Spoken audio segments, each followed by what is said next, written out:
You'll hear a number of different recordings and you will have to answer questions based on what you hear. There will be time for you to read the instructions and questions, and you will have a chance to check your work.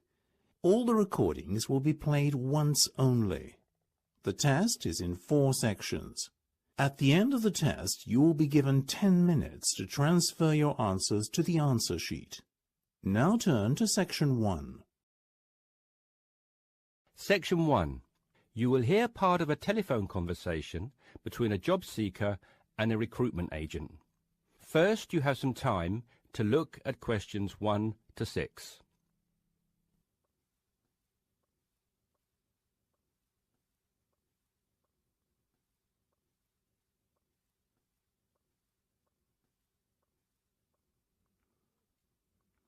You should answer the questions as you listen because you will not hear the recording a second time. Listen carefully and answer questions 1 to 6. Yes, so that's Janet Thompson. Would you like me to spell it? If you wouldn't mind, thank you. Just the surname, please. No problem. It's Thompson. Great. Now, Janet, before we go through the openings I have here in front of me, might I just take a few more details to complete your profile on my system? Of course. What would you like to know? Well, let's start with your email address, please. OK, janthompson@hort.net. I see. Is that Jan as in Jan? No, that wasn't available. I had to make do with Jann. Here, let me spell it for you again, just to be sure. JANNTHOMPSON@hort.net. Much obliged. And could I ask, do you have your referee details to hand? Yes, what do you need? I need 1 work reference and 1 character reference from a friend or colleague. OK, for a work reference, there's Jane Foote. She's my former boss at Bermuda Girls' School, head of English. OK. My personal referee is Monica Carbody. Mon and I have been best friends since we met in Bermuda in 1991, when she was deputy head of English under Mrs. Foote. Perfect.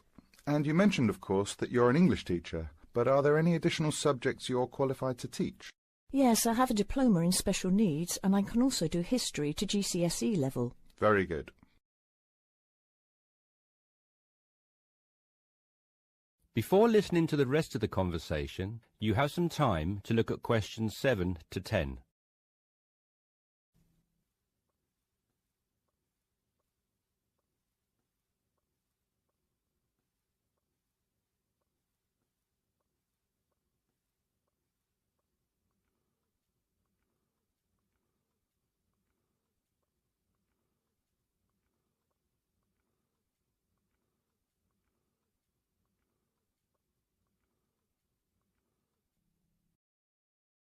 Now listen and answer questions 7 to 10.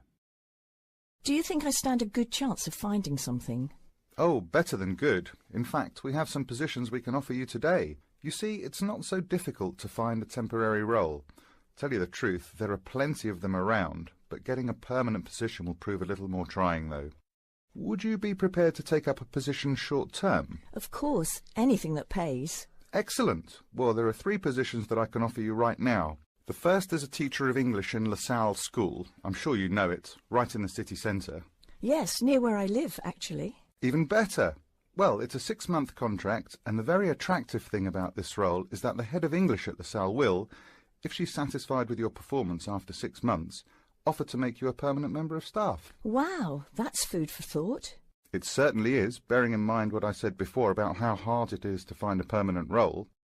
The second position I have to offer you is in a school near Chelsea. It's called the Chelsea Free School. Are you familiar? I can't say that I've heard of it. Well, this contract is for 1 year, which is a lot better, looking at it from a short-term job security perspective, than the first role I mentioned. But you also have to realise that you are a temporary replacement for a female teacher who has taken maternity leave. There is no prospect of the position being made permanent. I see. I have 1 other vacancy at the minute, though I doubt you'll find it quite so appealing. It's situated in rural Cambridgeshire. I'll spell that just in case you want to take it down. CAMBRIDGESHIRE.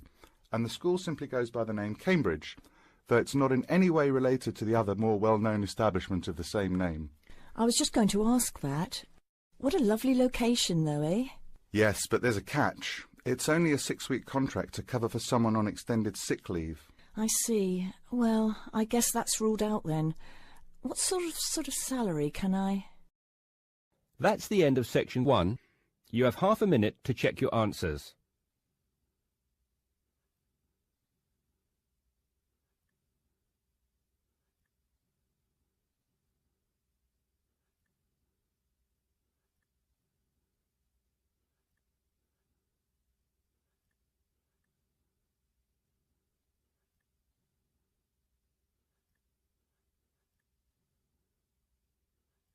Now turn to section 2.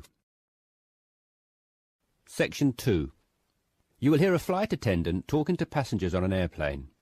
First, you will have time to look at questions 11 to 15.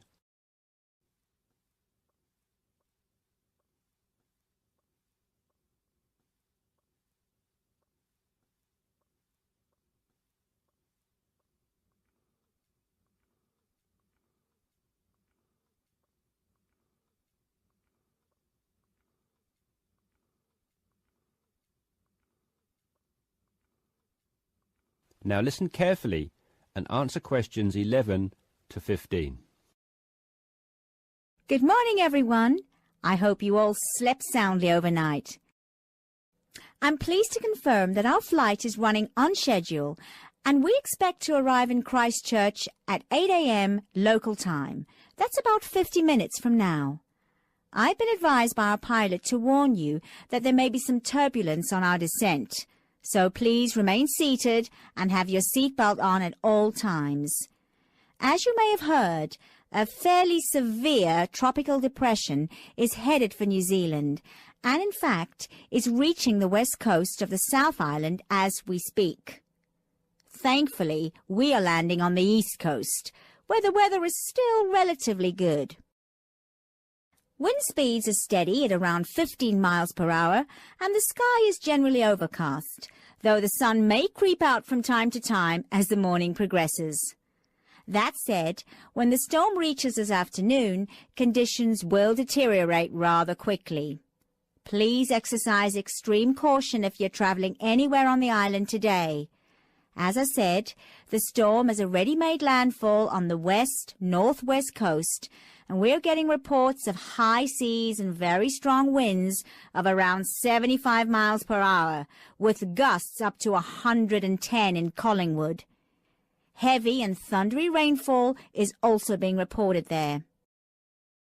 The Southern Alps are experiencing severe blizzard conditions, and there is a virtual whiteout on the roads.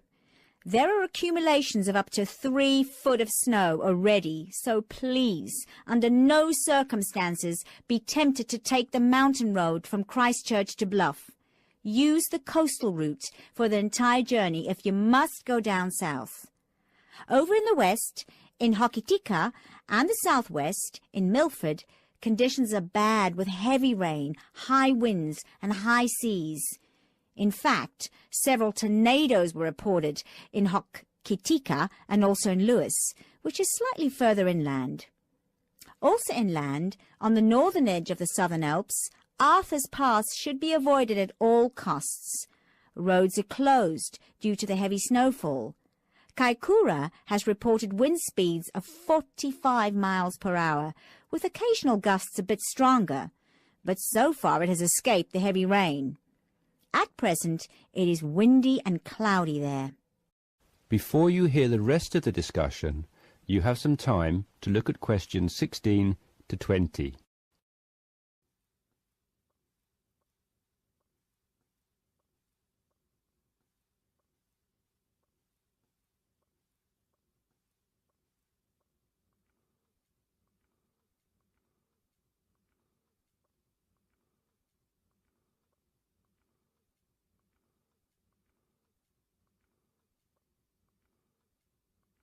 Now listen and answer questions 16 to 20. Hello again, ladies and gentlemen. We should be landing in approximately 10 minutes' time. Just an update for you on the weather conditions in and around Christchurch. We expect the storm to reach us by approximately 1 p.m. Town officials are closing all roads out of town as conditions are simply going to be too dangerous, with the risk of falling trees and flying debris too high. Roads will have officially been closed for 30 minutes by the time we land at 8 a.m. Passengers whose travel plans did not entail an overnight stay in Christchurch, we would like to extend our apologies to you on behalf of the Christchurch Town Council for the inconvenience caused.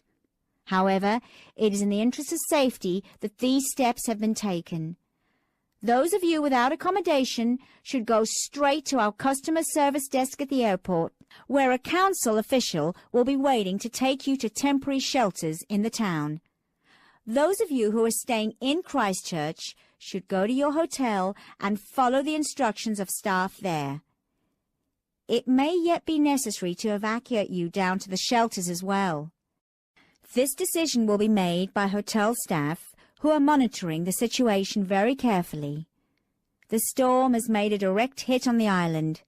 The storm eye is expected to arrive in Christchurch at about 4 p.m., after which a brief period of calm will be experienced. The western wall of the storm will then hit at approximately 4:30, and the extreme winds and heavy rain should have improved by about 7 p.m. All roads will be reopened from 9 p.m. onwards. However, we're advising people to refrain from driving unless absolutely necessary, as conditions will be extremely hazardous with a risk of flooding everywhere.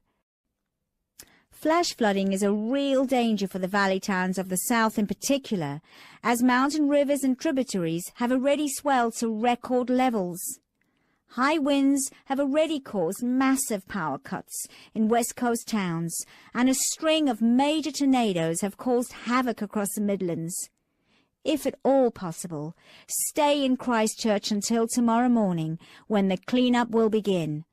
And, above all, stay safe. That's the end of section 2. You have half a minute to check your answers.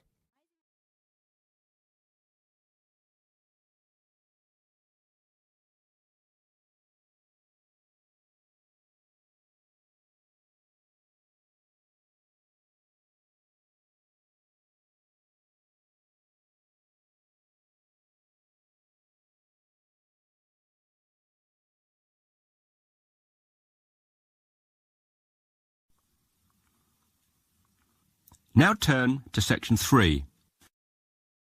Section 3. You will hear a discussion between two psychology students and their tutor. First, you have some time to look at questions 21 to 24.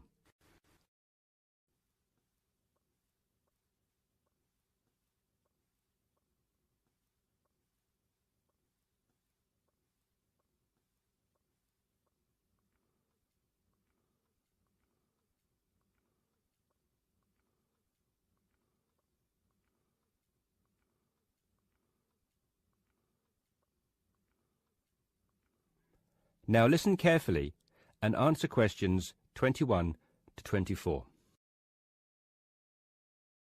So, how did you find the lecture yesterday? Reasonably interesting, but he sort of rushed through Maslow's work, which, considering it's been covered before, is fine for everyone else except me, who missed the last lesson. Why don't you fill him in then, Tina? Me? Oh, OK. Well, basically, it's simple enough. We all have certain needs, and what Maslow did was group them into categories. Depending on how successful your life has been or what stage of life you are at, your needs change and you shift from one of Maslow's categories into another. First, there's your basic needs. Physiological needs, the professor said. Is that right? Very good. These needs are pretty obvious. They're our most basic ones. Things every human needs to survive and function, like air, water, food, clothing and shelter. It's not rocket science, this bit. Maslow just points out that until we have satisfied those basic needs, our desires don't evolve into anything more complex, and we don't seek any greater form of fulfillment. Isn't that a bit irrelevant today? Not really. Millions of people in the developing world are still fighting to fulfill these needs, fighting for their very lives every day. Good point. So anyway, Maslow represented what he called his hierarchy of needs on a pyramid, or, in 2D, a triangle. With physiological being at the base, presumably. Yes, it's obvious, isn't it? What's at the other end of the spectrum, then? Well, to be at the pinnacle, you've got to have mastered the other levels of need. Then you are in the self-actualization zone. This is a place where you are very at one with yourself and looking to make the absolute most of your skills, talent and potential. You can only focus on maximising these, though, of course, if, as Maslow reminds us, you're fulfilled in every other sense. And what are these in-between levels, then? Well, after you've found food and water and shelter and so on, the next step is to fulfil your safety requirements.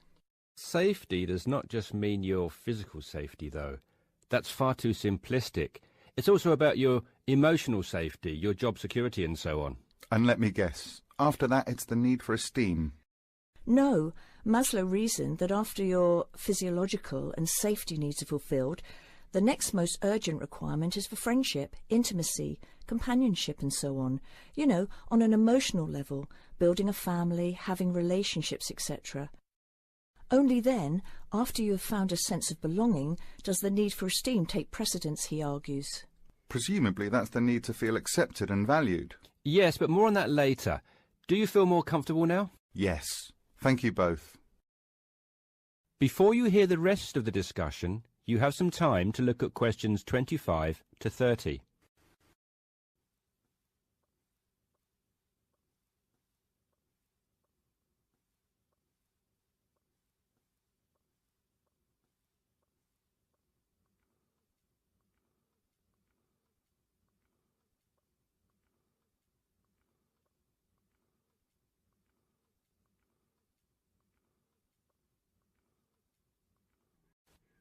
Now listen and answer questions 25 to 30.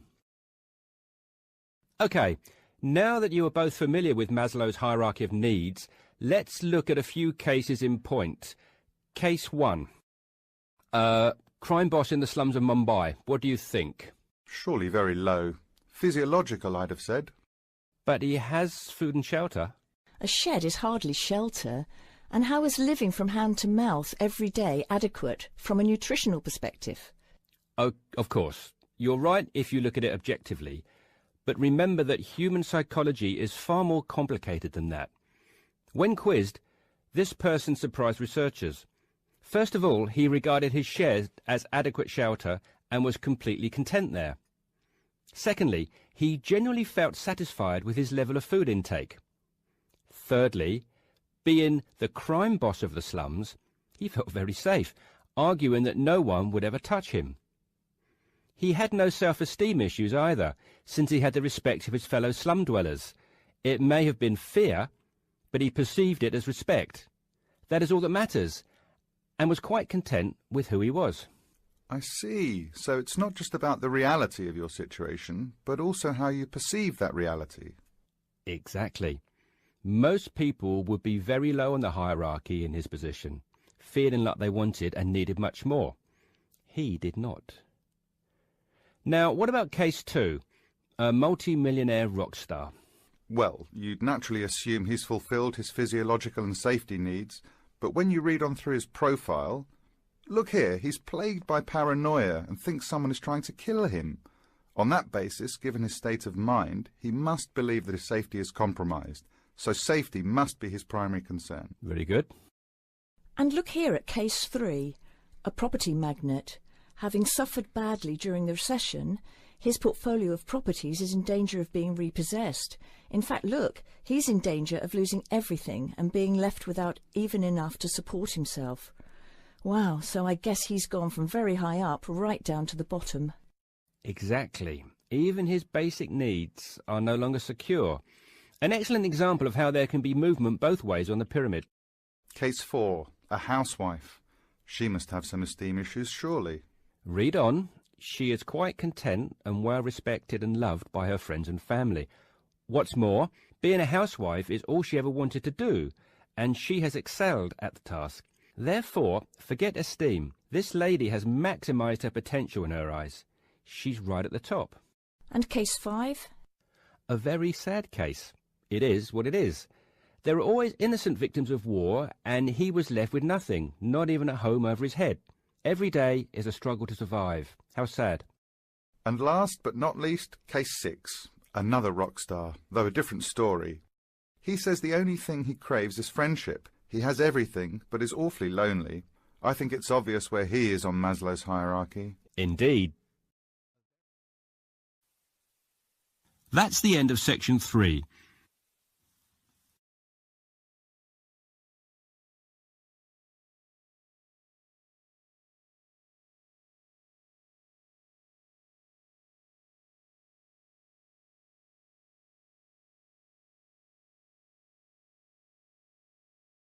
Now turn to section 4.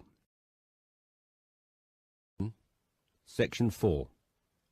You will hear part of a talk about what happened at the Fukushima power plant after the March 2011 earthquake. First, you have some time to look at questions 31 to 36.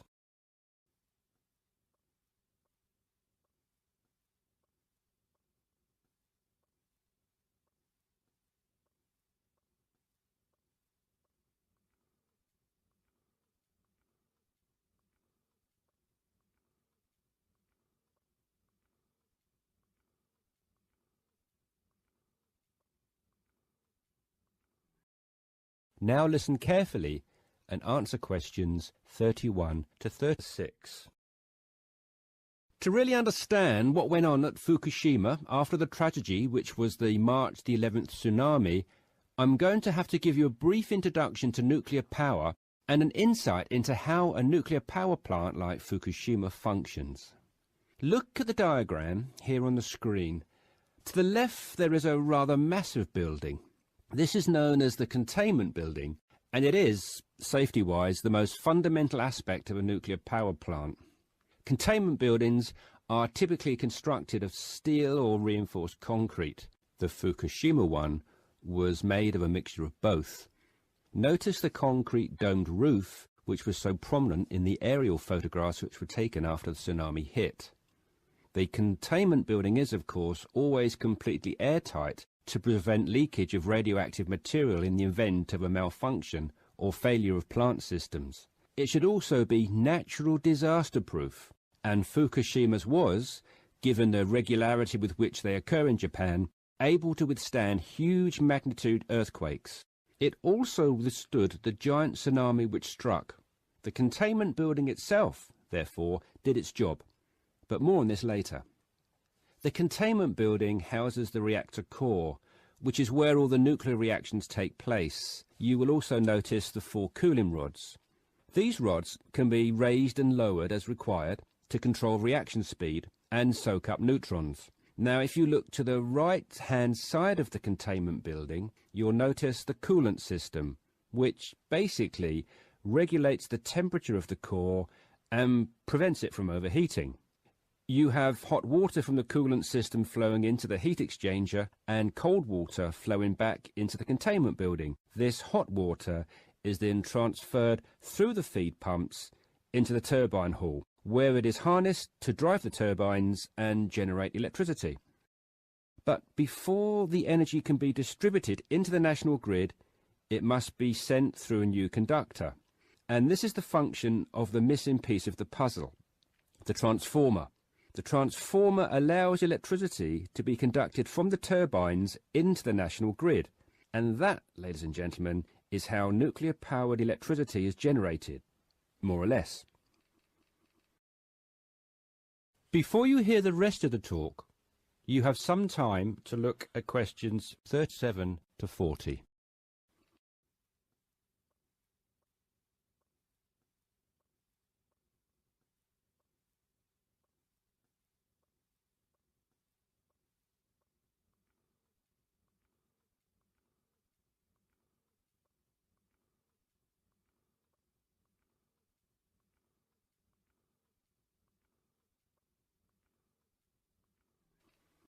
Now listen carefully and answer questions 37 to 40. So, what went wrong at Fukushima? Well, let's begin at the beginning. When the earthquake struck, the reactors automatically shut down. Of course, there were 6 reactors at Fukushima, so think of it as 6 plants like the one in the diagram running independently of one another. In actual fact, only 3 of the reactors needed to be shut down, as reactors 4 to 6 were being inspected, so had already ceased to be operational.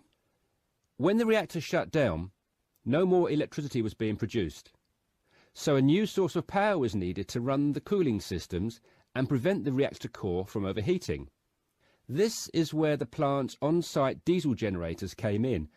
They were immediately powered on, and the reactor core's temperatures were being regulated again. So far so good. But 50 minutes after the earthquake, the tsunami hit, breaching the plant's 5.7-metre defensive seawall. The tsunami flooded the basements of the 6 turbine halls and disabled the diesel generators.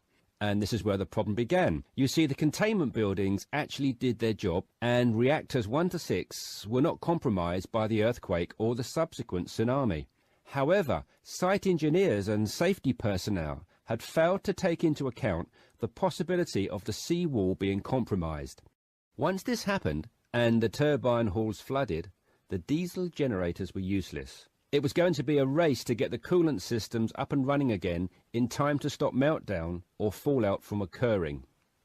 With the generators down, power was now being supplied by batteries with a life of no more than 8 hours each, the last resort the plant had in an emergency of this nature. Furthermore, inside reactor 1, even some of the batteries had failed. The reactor core was not being cooled sufficiently, and both temperature and pressure inside the containment building were rising. Eventually, a day after the tsunami, there was an explosion in the reactor building and the roof collapsed. Engineers made a desperate attempt to cool the reactor core by pumping salt water into it, but the damage had already been done and the reactor had begun leaking. It was confirmed later that same day that meltdown had occurred. That is the end of section 4. You now have half a minute to check your answers.